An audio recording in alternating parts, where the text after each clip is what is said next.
Kelk sėdmenis. 47 kortelė.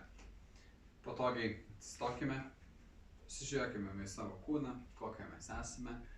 Sveikinu, kad pakilote ir stabilizavote savo kūną. Dabar įtraukiame pilvą, suspaudžiame, pajaučiame, kaip audiny sutvirtėja. Labai gerai išmokame sutraukti raumenį, sutraukti mūsų audinį.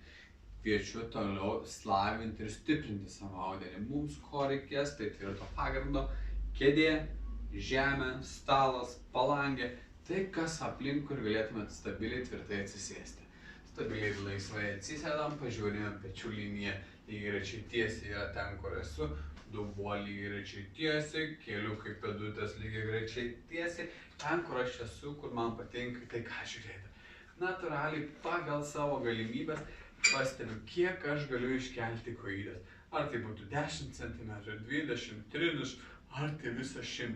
Išlaikant savo nugarytę lygiagrečiai tiesiai, kad nesikuprinti, o natūraliai tiesiai įtraukus pilvą ir sustangrinus. Ko pasakoje siekiame sustiprinti savo dubens lanką. Taigi natūraliai ištiesim kojytes tiek, kiek mes šiandien galime ištiesti. Jaučiame pat stabiliai kūną, esant sunku, įsikabiname į kėdes, į kažkokį pagrindo atvežą. Ir natūraliai pagal save, pagal visą audinio struktūrą sukame 8. Didelis begalybės skaičius. Jaučiame, kad mūsų audinys čia sunkiai atlieka judesį.